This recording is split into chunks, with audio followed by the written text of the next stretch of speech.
Good afternoon students. BA तृतीय वर्ष गृहविज्ञान विषय पेपर नंबर 10 ज्याचं टायटल आहे गृहयोजना आणि अंतर्सजावट. या अंतर्गत आपण एका नवीन युनिटची सुरुवात केलेली आहे, ज्या युनिटचं टायटल आहे वायू विजन आणि प्रकाश योजना. तर याच्यामधलं प्रकाश योजना संदर्भामध्ये आपण यापूर्वीच्या तासिकेमध्ये बोललेलो आहोत की प्रकाश योजना म्हणजे काय किंवा प्रकाशाची उत्पत्ती का गरजेची असते, प्रकाशाचे कुठले कुठले दोन प्रकार आहेत, त्याच्यापैकी नैसर्गिक प्रकाश योजना आणि कृत्रिम प्रकाश योजना. तर कृत्रिम प्रकाशाचे जे स्रोत आहेत त्याबद्दल आपण बोलत होतो.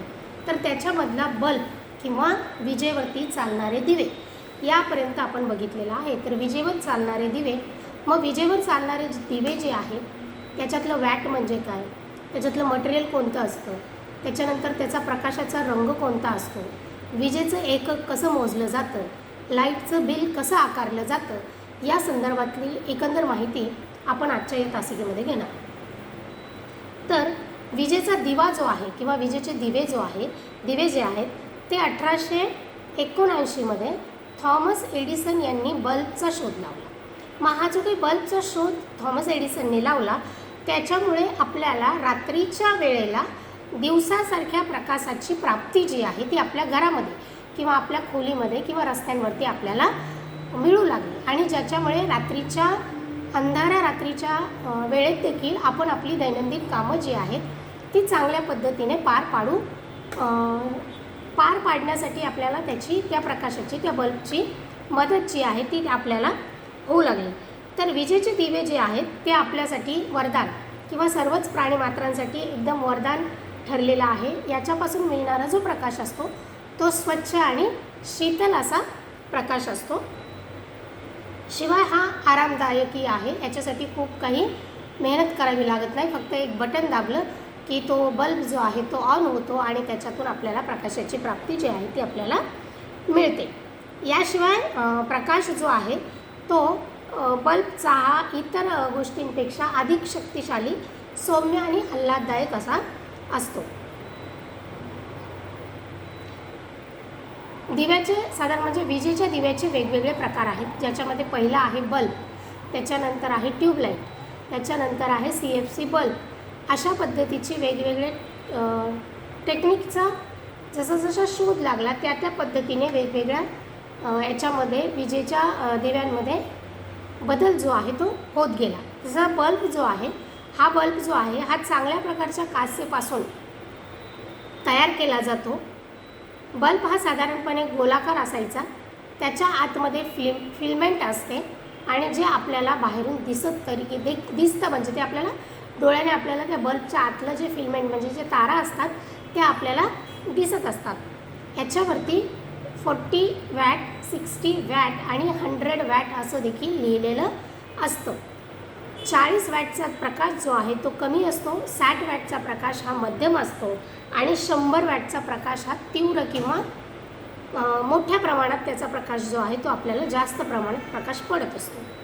आता 40 वॅट म्हणजे काय नेमकं, तर W जो म्हणतो आपण 40 W लिहिलेलं असतं, तर तो W म्हणजे वॅट असतो आणि 40 वॅटचा हा बल्ब जो आहे तो साधारणपणे एका तासाला 40 वॅट इतकी वीज त्याच्यावरती खर्च होत असते. म्हणजे 40 वॅटचा बल्ब जर 1 तास आपण ऑन ठेवला तर त्याचा जो विजेचा खर्च आहे तो साधारणपणे 40 वॅट इतका येत असतो आणि 60 आणि 100 वॅटचा जो बल्ब आहे त्याचा जो काही खर्च आहे तो साधारणपणे सारखाच येत असतो. म्हणजे 100 वॅट इतकाच त्याची वीज जी आहे ती एका तासाला खर्च होत असते. बल्बच्या मध्यभागी साधारण एक पोकळ अशी नळी असते. या नळीतून बल्बमधील हवा जी आहे ती काढून घेतली जाते आणि त्याच्यामध्ये नायट्रोजन, ऑर्गॉन आणि निऑन हा जो काही वायू आहे हा त्याच्यामध्ये भरला जातो. दिव्यामधील फिल्मेंट टंगस्टन धातूपासून तयार केलेले असते. बल्बच्या वरच्या बाजूला एक होल्डर असते आणि या होल्डरमधून 2 तारा आतमध्ये म्हणजे फिल्मेंटमध्ये अडकवलेल्या असतात किंवा अडकवतात आणि या तारा फिल्मेंटमधून वीज वाहून नेत असतात आणि त्याच्यामुळे फिल्मेंट जे आहे ते गरम होतं आणि त्या ठिकाणी प्रकाशाची निर्मिती किंवा आपल्याला प्रकाशाची प्राप्ती जी आहे ती त्याच्यामुळे होत असते. म्हणजे अशा या प्रोसेसमधून आपल्याला प्रकाशाची प्राप्ती जी आहे ती बल्बच्या माध्यमातून होत असते.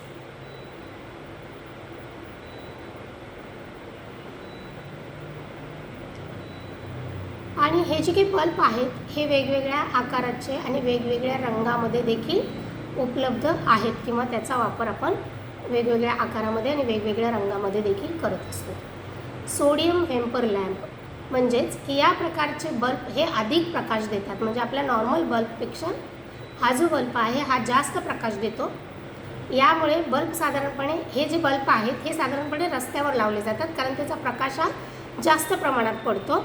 या बल्बचा प्रकाश जो आहे तो लालसर आणि पिवळसर असतो. या प्रकाशात एकच रंग जो आहे तो वेगवेगळे देखील आपल्याला दिसतात किंवा वाटतात. उदाहरणार्थ लाल रंग, तपकिरी किंवा जांभळा अशा प्रकारचे ते रंग जे आहेत ते आपल्याला त्या ठिकाणी भासत असतात.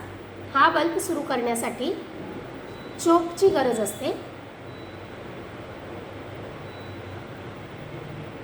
आणि या बल्बसाठी वीज जी आहे ती जास्त प्रमाणात खर्च होत असते. त्याच्यानंतर आहे फ्लोरोसंट ट्यूब. तर फ्लोरोसंट ट्यूब जे आहेत या वेगवेगळ्या आकारामध्ये आपल्याकडे उपलब्ध आहेत. त्याच्यानंतर सोबतच याच्यात वेगवेगळे वॅटचे सुद्धा बल्ब ट्यूब्स जे आहेत त्या उपलब्ध आहेत. विशेषतः पांढऱ्या रंगाचा वापर जो आहे, पांढऱ्या रंगाच्या ट्यूबचा वापर जो आहे तो केला जातो, परंतु ह्या ट्यूब देखील आपल्याला वेगवेगळ्या रंगामध्ये मार्केटमध्ये उपलब्ध असतात. फ्लोरोसंट ट्यूब जी आहे ती पांढऱ्या रंगाची काचेची एक ट्यूब असते आणि त्याच्या आतून फ्लोरोसेंट पावडरचा एक थर दिलेला असतो, ज्याच्यामुळे ती आपल्याला काचेसारखी ट्रान्सपरंट न दिसता ती पांढरी ट्यूब जी आहे ती आपल्याला दिसत असते. कारण की ते फ्लोरोसेंट हा जो आहे याचा एक थर जो आहे त्याच्यावरती पावडरचा थर जो आहे तो नळीच्या आतमध्ये दिलेला असतो आणि ज्या रंगाची ट्यूब पाहिजे त्या रंगाच्या पावडरचे मिश्रण जे आहे ते त्या ठिकाणी वापरले जाते.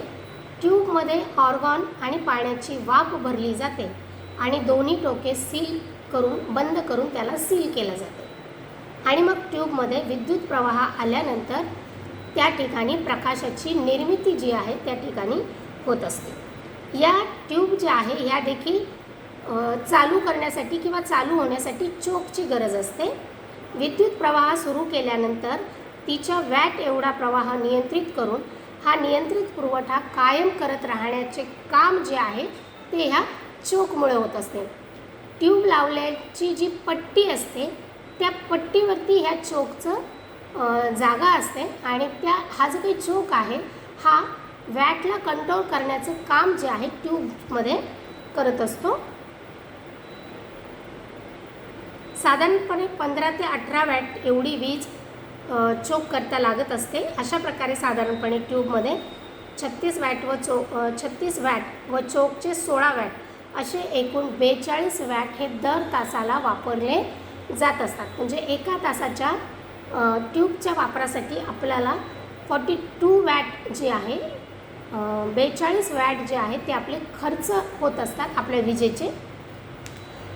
इतर बल्बपेक्षा फ्लोरोसंट ट्यूब जे आहेत याची वीज ही कमी प्रमाणात वापरली जाते ट्यूबला आणि त्याच्यामुळे लाईट बिल किंवा आपला बचत जी आहे विजेची बचत जी आहे ती आपली त्याच्यामुळे होत असते.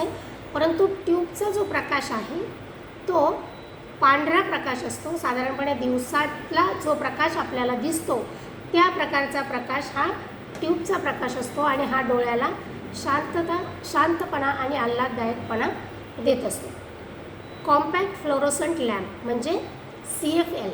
तर CFL ही जी काही टेक्नॉलॉजी आहे या लॅम्पचा मोठ्या प्रमाणात वापर म्हणजे CFLच्या लॅम्पचा आता मोठ्या प्रमाणात वापर केला जातो. त्याच्यामुळे विजेची बचत जी आहे ती खूप मोठ्या प्रमाणावरती होत असते. याचा आकार देखील लहान असतो आणि प्रकाश जो आहे तो दिवसासारखा पांढरा शुभ्र असा प्रकाश जो आहे हा CFC टेक्नॉलॉजीच्या बल्बमुळे आपल्याला मिळत असतो.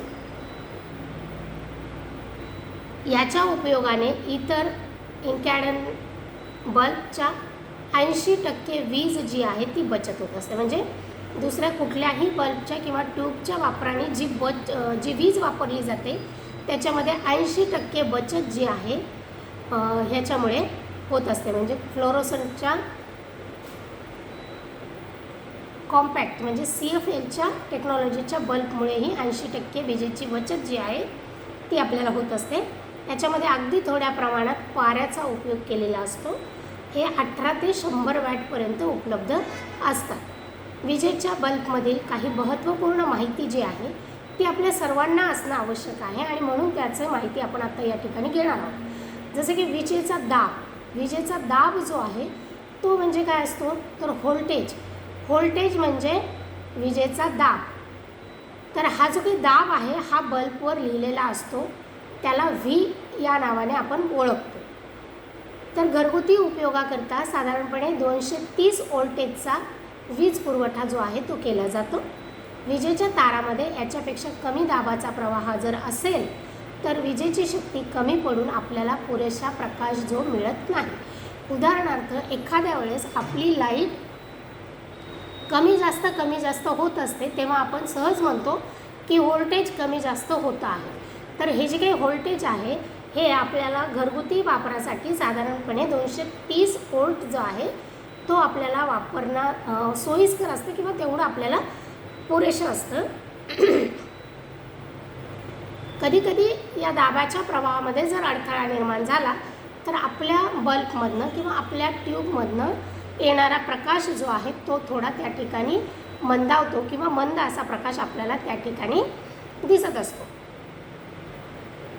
या उलट काय होतं की विजेच्या तारामधून अधिक प्रवाह जर असेल तर आणि बल्ब जर कमी दाबाचे असतील तर ती एवढी उष्णता म्हणजे तेवढं व्होल्ट जे आहे तो बल्ब सहन करू शकत नाही आणि त्या ठिकाणी तारा वितळल्या जातात किंवा बल्ब त्या ठिकाणी शॉर्ट होतो. म्हणजे आपण जेव्हा म्हणतो की बल्ब गेला म्हणजे अशा पद्धतीने त्याची काम करण्याची शक्ती जी आहे ती त्या ठिकाणी संपलेली असते. आता विजेचं एकक जे आहे म्हणजे युनिट जे आहे ते कशा पद्धतीने बघितलं जातं तर विद्युत शक्तीच्या एककाला वॅट असं म्हणतात. बाजारात 15, 40, 60 आणि 100 वॅटचे बल्ब उपलब्ध आहेत. याशिवाय एनर्जी सेव्हर म्हणून कमी वॅटचे बल्बसुद्धा बाजारात मिळतात. याच्यामध्ये 5, 7, 9, 11, 13 आणि 18 वॅटचे ट्यूब आणि बल्ब असे दोन्ही स्वरूपात आपल्याला मार्केटमध्ये उपलब्ध आहेत. आता युनिट म्हणजे काय तर 1000 वॅटचं एक युनिट होत असतं आणि युनिटमुळे वीज किती वापरली जाते हे आपल्याला कळतं. 1000 वॅटचे उपकरण जर 1 तास वापरले तर आपण 1 युनिट इतकी वीज जी आहे ती आपली त्या ठिकाणी खर्च झालेली आहे असं आपल्याला लक्षात येतं. आता 60 म्हणजे 60 वॅटचा बल्ब जर दर तासाला 60 वॅट वीज खर्च होत असेल आणि 100 वॅट म्हणजे 1 किलोवॅट तर याला 1 युनिट असे माप संबोधलं जातं. आता आपलं जे काही लाईट बिल असतं ते रेसिडेन्शियल एरिया आणि इंडस्ट्रीयल एरिया याच्यासाठी वेगवेगळ्या प्रमाणात विजेचा दर जो आहे तो आपला लावला जातो. तर आपलं साधारण लाईट बिल जे आहे आपल्या लाईट बिलच्या पाठीमागच्या बाजूला ही सगळी माहिती दिलेली असते की एका युनिटसाठी किती दर महावितरण जे आहे ते आपल्याला लावणार आहे, किती वॅटच्या पुढं गेल्यानंतर कोणता दर आपल्याला लागू पडतो या स्वरूपाची एकंदर माहिती जी आहे ती आपल्या वीज बिलाच्या पाठीमागे दिलेली असते. तर साधारण या मुद्द्याच्या अभ्यासासाठी आपण आपलं वीज बिल जर बघितलं तर आपल्याला ह्या सगळ्या गोष्टी ज्या आहेत त्या क्लिअर होतील किंवा लक्षात येतील.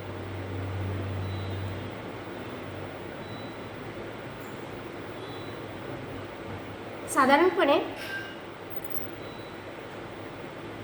एका युनिटला किंवा एका किलोवॅटला म्हणजे आता हे पुस्तकात दिलेली संख्या आहे की 36 पैसे द्यावे लागतात, परंतु आजच्या भावानुसार जेव्हा आपण बघतो तर आपल्याला आपलं लाईट बिल बघितल्यावर आज आपल्याला एका युनिटला किती पैसे द्यावे लागतात याची माहिती आपल्याला त्याच्यावरनं कळेल. त्याच्यानंतर आहे कॅन्डल पॉवर. वॅटच्या 3/4 एवढा असतो हा कॅन्डल पॉवर जो आहे तो. तर 60 वॅटचा बल्ब म्हणजे 45 कॅन्डल पॉवरचा बल्ब असतो. आपल्या घरात प्रकाशासाठी किंवा यंत्रे चालवण्यासाठी जो विजेचा प्रवाह असतो त्याला अल्टरनेटिव्ह करंट असं म्हणतात आणि हा प्रवाह एका प्रदक्षिणेत 2दा दिशा बदलत असतो. म्हणून याला AC म्हणतात. एकाच दिशेने वाहणाऱ्या प्रवाहाला डायरेक्ट करंट किंवा DC असं म्हटलं जातं. तर साधारणपणे जेव्हा आपण आज बल्ब वापरतो, ट्यूब वापरतो किंवा कृत्रिम प्रकाशाचा वापर जो आहे तो आपण आधुनिक पद्धतीने आपल्या घरामध्ये करत असतो. म्हणून विद्युत वीज जी वापरतो, मग त्याच्यामध्ये बल्ब वापरतो, ट्यूब वापरतो किंवा इतर उपकरणं वापरतो. तर याच्या संदर्भातली थोडीशी माहिती जी आहे ती आपल्याला असणं गरजेचं आहे. म्हणून या संदर्भातलं या तासिकेमध्ये आपण या मुद्द्यावरती चर्चा केलेली आहे. या तासिकेनंतर आपण पुढच्या तासिकेमध्ये प्रकाश योजनेची तत्व हा मुद्दा बघणार आहोत. आजची ही तासिका आपण या ठिकाणी थांबवतो आहोत. आजच्या या तासिकेमध्ये आपण फक्त आणि फक्त विजेची दिवे म्हणजे कृत्रिम प्रकाशाची जी एकंदर साधनं आहेत त्याच्यामधला विजेच्या दिव्याच्या संदर्भातली एकंदर माहिती जी आहे ती आपण आत्ताच्या या तासिकेमध्ये घेतलेली आहे. तर पुन्हा भेटूया आपण पुढच्या तासिकेमध्ये. तोपर्यंत थँक्यू.